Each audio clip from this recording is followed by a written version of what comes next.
Centaur, your kind of company.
Centaur, your kind of company.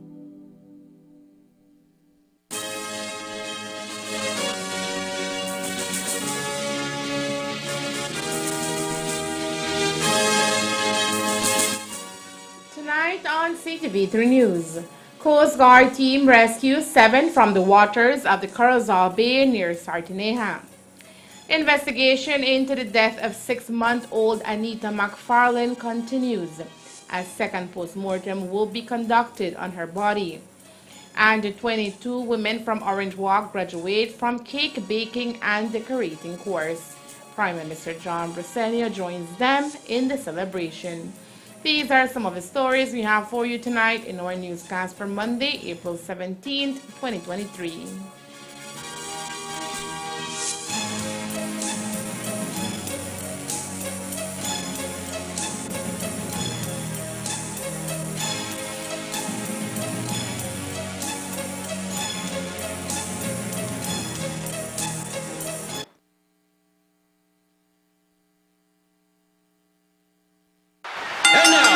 Match of the evening. Get ready for action. Here they come. Amazing. They're unstoppable. Unbeatable. They have him on the ropes. The heat rises to the top. 1, 2, and 3. They're on fire. Chiladas. Fire up the taste of Belize with the new Chiladas crunchy tortilla taco chips in its hot chili flavor. Fiery habanero brings the heat. They're on fire. Chiladas. From Snackers, done right, done here.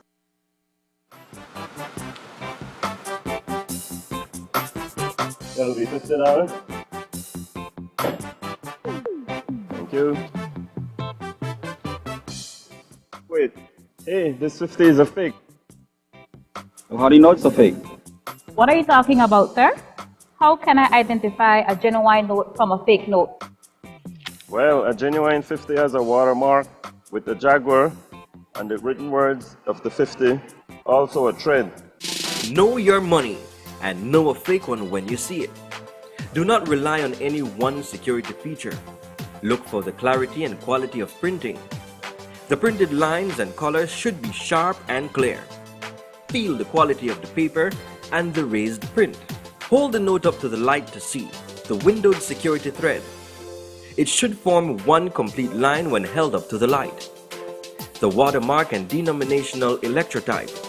The Jaguar is the watermark in the $100 and $50 notes. The sleeping giant is the watermark in the 20, 10, 5, and $2 notes. The see-through feature. The parts of the design printed on the back should fit exactly within the unprinted areas of the front to form the complete design. Check the $100 note for the toucan hologram with the periwinkle flower overprint. Tilt it to see the small images of the toucan and the numeral 100. Check the $50 note for the green foil angelfish. Check even closer. Use an ultraviolet light to see the fluorescent features. Use a magnifier to see the microlettering. Tiny letters that read Central Bank of Belize and the value of the note. Stop the circulation of counterfeit Belize currency notes. Pass all counterfeits to the police at once. It is a criminal offense to hold or use a counterfeit. Be safe. Be sure. Know your money.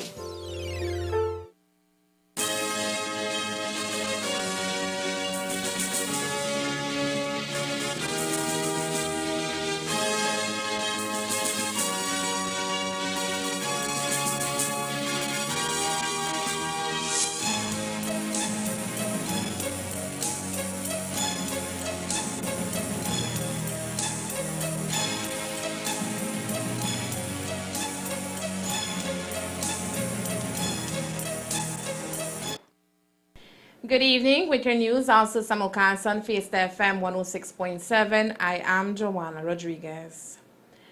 Sundays are fun days, they say. But that was not the case for at least 7 persons who were on a private boat named The Real Thing, owned by Kimberly Maguire. Yesterday around 7:20 a.m., Petty Officer First Class Dobian Montero, commander of the Consejo Coast Guard Station, received a distress call of some persons needing quick assistance near Rocky Point, located in the area of Sardineja village. Without knowing further details about how many persons needed assistance and the condition of the vessel, Montero and his team suited up to respond to the distress call. But just before leaving the station, Montero received a second call. This time, he was informed that the vessel in distress capsized with 2 persons holding on to the bow of the boat, which is the front end.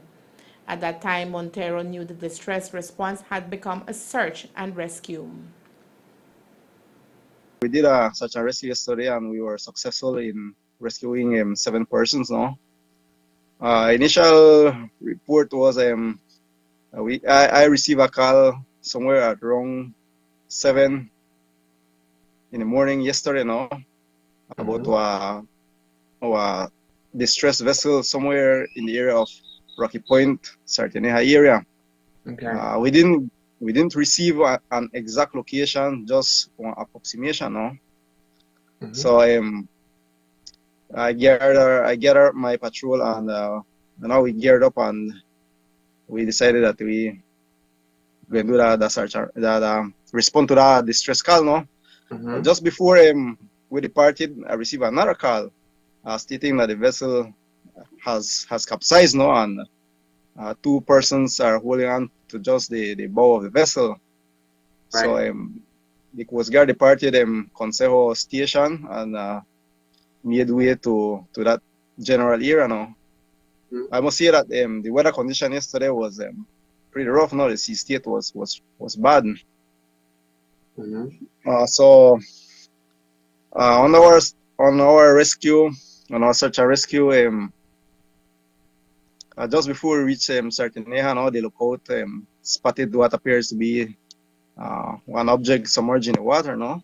Okay. So we decided to make our way at that location, and when we reached closer, we saw that it was the vessel that has capsized now.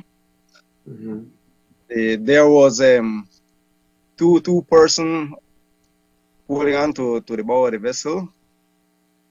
At this time it was about 8:15 thereabout now when we first encountered the vessel. So as we approached the persons, they told us that they have 5 persons that are currently drifting on the water now.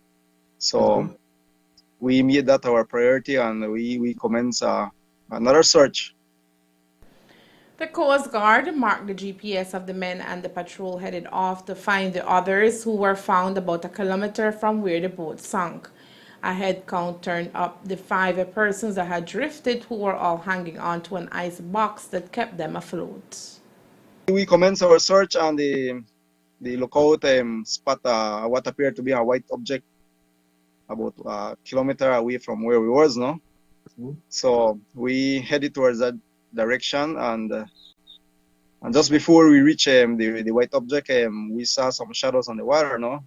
So as we got closer, it was the 5 persons that were drifting, holding on to the ice box, no? So we rescued them. We put them into the Coast Guard vessel, departed the location, and went to rescue the others that were on the capsized vessel, no?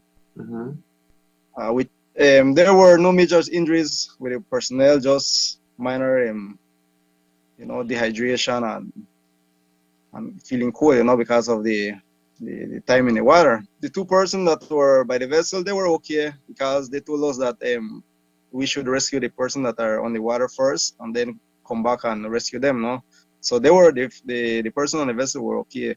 No, the person that were drifting, one of them didn't know how to swim, no, so it's a little panicking, but within the crew, no, they stick together and weather the situation, no, and that is very good thing, no.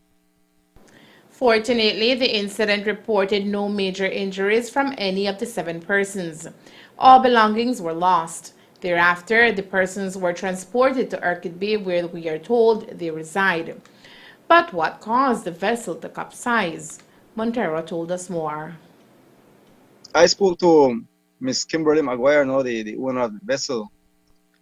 She told us that whilst they were making their way to San Pedro, just before reaching Sartenea, no, the bow of the vessel dipped and they were taking in water. So at the same time, they lose power from the engine and the engine shut down. And in doing so, like how I mentioned previously that the sea state was bad, no? All the banging from the waves caused the hull of the vessel to crack or split, no? And that was the main point that led to the vessel to capsize. It is important to make note that the Coast Guard are the first responders to a distress call on the waters of Belize. On Friday, we broke the story about David Roy McFarlane and Stephanie McFarlane, who contacted our newsroom to tell a horrifying story, one that has scarred them for life. The McFarlane parents are alleging that there was some malpractice when medical doctors at the Corozal Community Hospital offered health services to 6-month-old Anita McFarlane, their daughter. As we told you on Friday's newscast, 6-month-old Anita McFarlane died at the Corozal Hospital on Tuesday evening. The very same evening, her parents had taken her for medical help after suffering from cough and congestion. But Anita, according to her parents, became unresponsive after she was nebulized twice. A prescription given to the parents confirms the child needed 2 doses of nebulizer, and the McFarlanes believe that the solution used to nebulize the child was not administered correctly. The doctor put in her report that she gave my baby saline. Saline is the nebulizer, the one only with salt and water. But after we did our own investigation and we talked to the administrator here, Dr. Gilharry, she told us that after she spoke with the doctor told her that she gave the baby Tremazole. Tremazole is a nebulizer as well, but that is stronger than the saline. And she mixed the Tremazole with the saline. And that wasn't the one that she should the Tremazole one that the Tremazole one was to give in to my baby on Wednesday morning at 9:30 a.m. and the other one was supposed to be at 4 p.m. the same day. But she mixed the second one with the first one and she gave my baby double dosage right after. Okay, so after that, holding my baby, I thought she was asleep. Not even knowing because of the second one that she put with the first, she already stopped my baby's heart. So the doctor came out, and when she came straight to our baby and say, "Let me check her heart." Why would she say that? Because she knew what she did was wrong. And she told me, and she put on the telescope to hear my baby heart. She told me, said, we can't hear so good because of the wind. The wind. So I took her in, I put her on the bed. When I put her on the bed, she started getting nervous. She didn't know what to do. So now she went and she called for another doctor. The doctor came in, and then right away the doctor started pumping on my daughter's heart. And then the doctor said, "Get oxygen." They put the oxygen in my baby. And I look, because from the time I started pumping my heart. And also the thing that they put on her finger. The finger. To show. But when I went in and I looked, I can see the thing was not reading. It was just going straight. You can see the baby already died. But I still wasn't, I was so shocked. So I still was watching the thing and still cannot believe it. So they say, ask for the other doctor, they say, let Dr. Samus come. And they asked for Dr. Samus, the pediatrician. So therefore, so they give me the medication prescription. So and so I run to the pharmacy. When I was waiting for the prescription, that the medicine that they told on the prescription, when I see a lady running, "Hey, come, your wife is calling because your baby heart still not, they're still not hearing her heart." So I said, wow, when I run back, so when I reached there, I was like, what's going on? When I see they had a tube in her mouth, taking out pure white things, substance. And I asked them, what is that? And also when I look on my baby nose, there was pure white like powder. I don't know if from the chemical or what, but it was pure white powder on the baby nose. I like, what's going on then? So I said, why they're doing this? I asked the doctor. He said, I don't know why, because this baby already dead long time. He started to tell us like, you know that this baby sick. You know this baby should have died long time to be a doctor. As we told you on Friday, the situation is a serious allegation, and the death of the 6-month-old baby girl is one of the Ministry of Health is investigating. Today, Anita's parents told us that a CIB officer contacted them. According to the McFarlanes, the CIB officer told them that on Tuesday, a second post-mortem examination will be performed by a second pathologist, but the location has not yet been established. They were told it will be done either at the Corozal Community Hospital morgue or in Ladyville. The McFarlanes say they are anxiously wanting the remains of 6-month-old Anita in order to have a closure to their nightmare. We will have the details of this developing story in our subsequent newscast. The House of Representatives is expected to meet on Friday for a special sitting. One of the matters expected to be brought up during Friday's sitting is the Non-Profit Organization Bill 2023. The bill seeks to address the non-compliance of non-profit organizations as it relates to the Money Laundering and Terrorism Prevention Act. In an interview with the media today, Prime Minister John Briceño provided an update on the bill after it received much backlash by the NGO community, who raised concern about the lack of consultation. A lot of it has been addressed. I don't know the details, but they have met with them, and also I think that in many instances, with the MPO bill, many of the people that were objecting were not fully aware of where they were and to where that in effect that we were making it easier for them. Probably again, these bills, this along with the other bills that we're going to introduce, are not bills that we just took off the air. It's bills that are kind of being imposed on us by the more developed countries, and the EFAT will be coming to Belize to do another review in December, and what they're saying, previously, obviously, previous government used to pass legislation but not implement. And so they're saying, we don't want you to just pass legislation, we want to see implementation. That is why now all of these bills, we have to try to pass it by the end of May or early June. And the idea is then we have those other 5 months to be able to work on the implementation. We take no pleasure in doing these things because it's becoming costly to us as a country, but we cannot afford to be blacklisted by the European Union and these other countries. We have to be able to protect the little and correspondent banking relations that we have.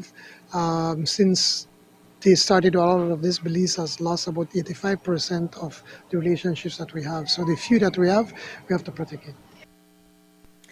Another matter raised today by the media during an interview with Prime Minister John Bresenio was the low application for the Amnesty program launched by the GOB last year.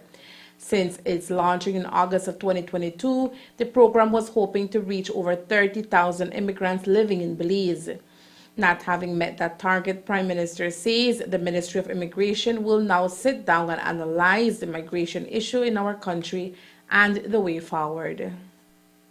Do you believe the high application fee for Amnesty is what contributed to the low numbers in applications? And also, what will you be doing now in relation to the others? I know the Minister of Immigration had said that you would all look at that. Well, as what he rightly said, we will have to take a look at that. And probably maybe the high fee, but I don't think the fee was very high to begin with. 500, okay. But more importantly, I think that there are a lot of these people who are still afraid that maybe, if you go and give in your name, that they will probably then hold you and try to take you out of the country. We've tried to do everything we possibly can to be able to get these people legalized, to have a legal status in Belize. But also there's a cost to everything, and I believe that we should not cheapen ourselves as a country, that we don't just for free. I think that everybody should pay a fee in trying to be able to stay in Belize legally. A few weeks ago, government announced its decision to take a proactive approach to the ongoing issue of price gouging in our country with the creation of a task force to handle the matter. Just last week, Cabinet announced that the task force headed by the Minister of Agriculture will be meeting with importers within the Indian community. This comes after a recent sit-down with business owners within the Chinese community who engage in wholesaling and retailing of various commodities. These consultations, according to Prime Minister John Bresenio, are to ensure that government can create adequate enforcement to the issue of price gouging, which can work across the board. What we've done, we've met with the retailers. This was a committee. It's not all of them, the leaders. And then we are going to meet, the minister is going to be meeting with the importers and the wholesalers. At the same time, the public service union, they are offering to help. So we've amended the law so that we could appoint a few of them to be able to be like a kind of inspectors in all over the country.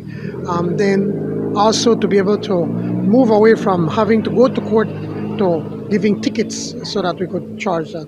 I also met with, on Wednesday, I met with Ms. Langsworth from the Belize Tax Service. And there I was talking to her about different ways how we could even get the consumers to also to help in the in the monitoring of price gouging. And the idea was that I'm saying that maybe we could help the consumers, if bring your receipt if you find anything illegal, they look at it, and if they are found guilty, maybe that the fine can be shared with the consumer and the government. So we're taking an all-around approach, all hands on deck, in trying to see how best we could control the issue of crop price gouging in Belize. Legislation related to the issue of price gouging is expected to be brought before the House of Representatives on Friday. Coming up next, the Jamaican BPO opens its doors in Belize. For the Prime Minister, it means job creation. Stay tuned. Come on!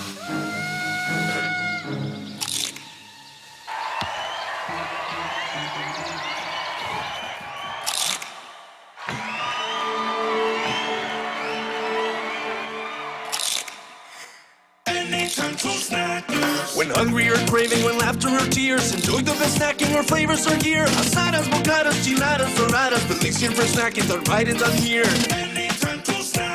Done right, done here. Indulge the flavor. Go beyond meat. Looks like meat. Tastes like meat. but it's better than meat. 100% plant-based, rich in protein, 50% less saturated fat, no GMOs, no added soy, packed with benefits and sustainable. Beyond meat, good for you, good for the environment. Now available in 6 different types of products in Belize. Beyond burger, beyond sausage, beyond beef, beyond chicken nuggets, beyond chicken tenders, beyond steak, beyond meat, distributed by United Distributors Limited. 2 Orange Walk residents walked free from a charge of obtaining property by deception after the victim requested no further court action. 20-year-old Deandra Palacio and 19-year-old Jaheem Lemar Chan appeared in court charged with obtaining $950 cash through a Facebook contact as payment for a cell phone. However, they never delivered the product. In court, the victim appeared to inform that she wanted no further court action against the duo. When asked why, she explained that all she wanted was her money back and she has since been compensated. With that, the prosecution offered no further evidence and the case against them was dismissed. Over the weekend, 22 women from the Orange Walk community received certification for a 5-day cake baking and decorating course facilitated by YMCA with support from the area representative for Orange Walk Central, Prime Minister John Bresenio, and the Orange Walk Town Council. The 1-week training program sought to provide participants, mainly young mothers, with the tools to jumpstart their own business to provide for themselves and their families.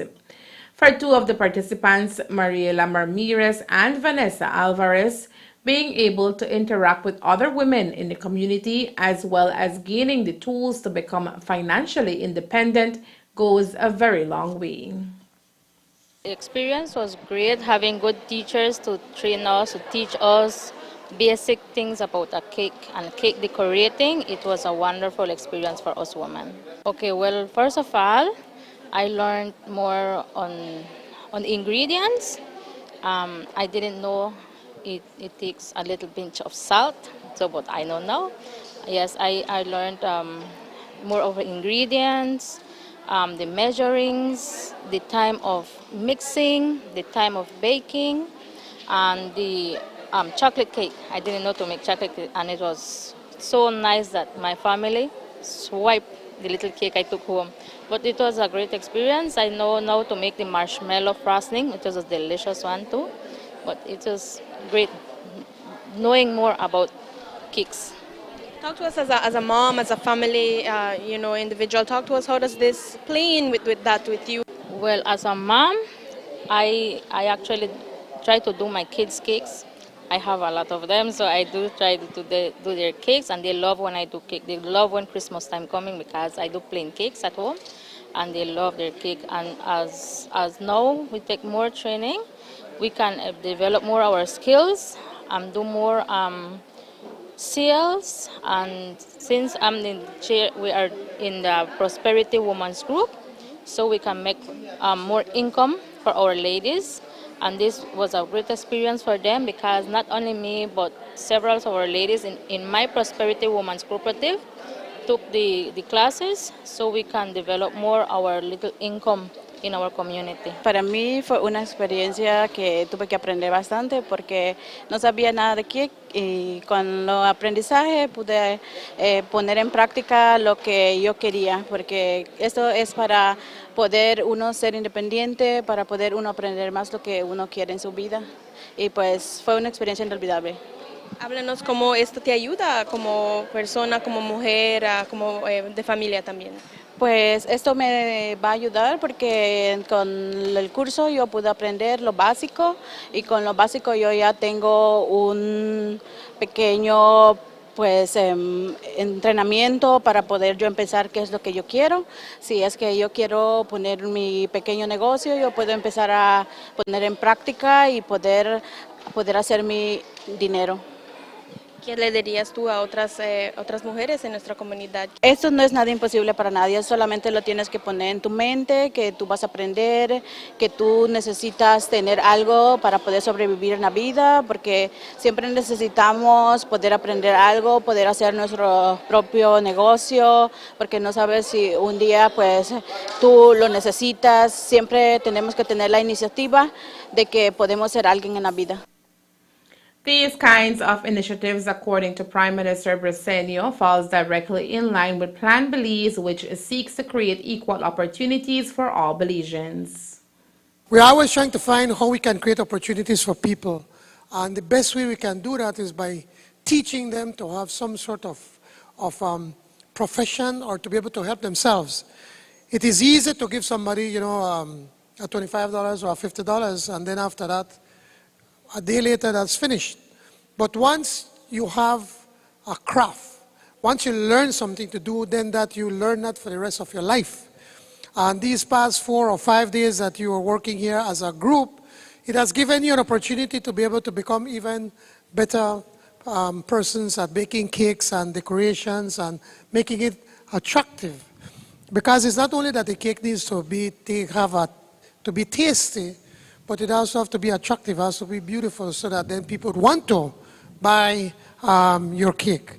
Así que les felicito a todos ustedes, les deseo todo lo mejor, and I hope that you take advantage of this opportunity, that then you can continue to do even more for yourselves and for your family. And hopefully, if there may be other courses that we can improve their skills, certainly you can count on us. Both the Orange Town Council and my office estamos dispuestos a trabajar con ustedes para poder ayudar en cualquier manera que pudiéramos.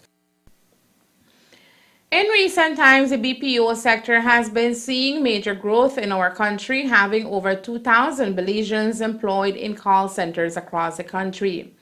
Most recently, a Jamaican BPO has announced its plans to open a new center in Belize, which is expected to provide countless opportunities for Belizeans. When questioned about this recent regional announcement, Prime Minister Briceño told the media that he has been made aware of the matter and encourages the creation of more jobs in Belize.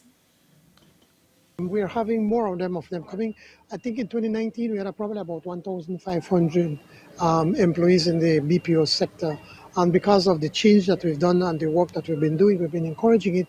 We expect to have maybe as much as 12,000 Belizeans working in the BPO sector. You may not believe me, but we are having a tight labor market right now. People are having difficulty in getting people to work. There are a lot of people that are unemployed, but they're unemployed for 2 reasons. One, they don't want to work, and 2, because they don't have a skill. Those that don't have a skill, as a government, we have to find a way as how we can work with them to try to give them some kind of marketable skill for them to be able to join the labor force. Honorable Christopher Koyi, Minister of State in the Ministry of Finance, Economic Development and Investment, was a panelist at the 57th meeting of the Network of Central Banks and Finance Ministries within Latin America and the Caribbean, held on April 12, 2023 in Washington, D.C. Minister Koyi attended at the invitation of the Inter-American Development Bank, IDB. The panelists, which included the Ministers of Finance of the Dominican Republic, Ecuador, and Honduras, were asked to share their country's current fiscal programs underlying and supporting their country's economic performance and to address development challenges moving forward. Noting the deep crisis Belize was in at the end of 2020, while being one of the most climate vulnerable countries in the world, Minister Koyi highlighted the importance of being laser-focused on the most important goals to be achieved.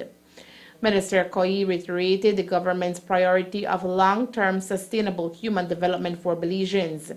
He explained that a difficult but necessary exercise in fiscal discipline and political will in the immediate term was required to support that goal. This included expenditure containment across the board, both recurrent and capital expenditures, and renegotiating Belize's then unsustainable debt burden, which were all accomplished. He also added that the government chose not to increase taxes, but rather to broaden the tax base and enhance compliance. The government also strategically reopened the country's key economic sectors, tourism and agriculture, while encouraging economic diversification and investment in the areas of business process outsourcing, BPO, and small business development. According to Minister Koyi's presentation, Belize grew over 15% in 2021 and over 10% in 2022, among the fastest rates in Latin America and the Caribbean. The economy diversified as the BPO sector now forms a significant component of our economy in terms of income, foreign exchange, and employment generation. Foreign reserves are at an all-time high, while foreign direct investment is at its highest in over a decade. Belize's debt to GDP ratio has fallen in just 2 years from 133% to 64% as of the end of 2022.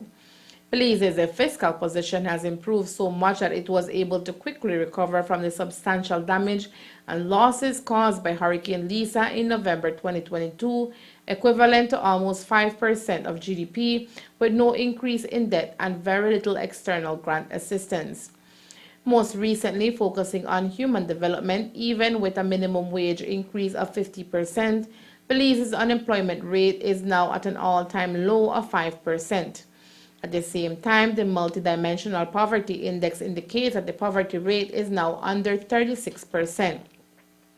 Minister Koyi noted that there are challenges ahead, and to address these challenges moving forward, said that Belize and its public finances are in an improved position to support public investment towards human development, particularly in areas of education, health, citizen security, physical and digital infrastructure, and energy, while fostering and encouraging private investment and public-private partnerships in a broadening set of economic sectors.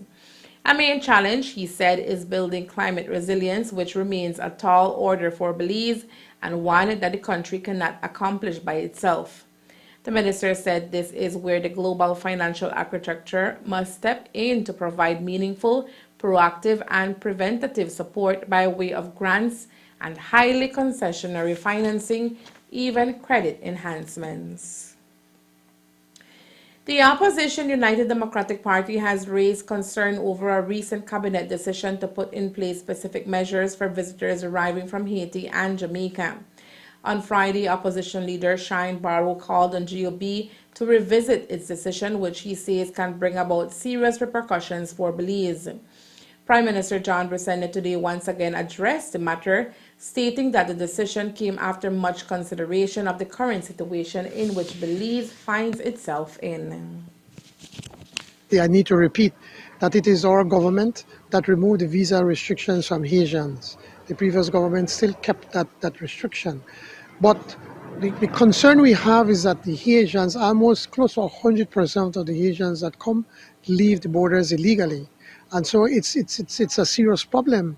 And the United States have called us on that, when it comes to the issue of human trafficking. They are very strict when it comes to that matter. And that is why we felt that the only way, at least for the time being, we can try to halt it until we could find something better, is to be able to remove to once again require the visas from Haitians. And I believe in the months to come or later, if we could find a better way to be able to address it, we certainly will. With the Jamaicans, it's not as pronounced. That is why we felt that maybe we need to have a discussion amongst us in Belize with the Ministry of Tourism, but at the same time with our counterparts in Jamaica for them to help us to stem that flow of Jamaicans crossing the border illegally onto the United States. And what is the evidence that you all have that this is in fact happening as you say it is, so that you don't become liable in future? Well, the evidence is very clear. The evidence is simply by the amount of Haitians that come to Belize and the amount of Haitians that leave Belize legally. And the number is very, very small. So obviously there's a problem. We don't know where these people are. They're not in Belize. They have not applied for work or for a status in Belize. And so they just disappear. So it is obvious that they have been going up north. And in some instances, a number of them have been intercepted. I don't want to use the word capture, but they've been intercepted in the border trying to go into the United States. And that's the news. We invite you to join us for another newscast on Tuesday, April 18th here on CTV3 and Fiesta FM 106.7. Remember that to read a text version of the news, you can visit our website at ctv3belizenews.com. You can also log on to our Facebook page for current stories at facebook.com/CTV3belizenews or our YouTube channel at CTV3 News BZ. Remember to wash your hands and remain safe. From all of us here at CTV3 News, thank you for watching and listening. Good night.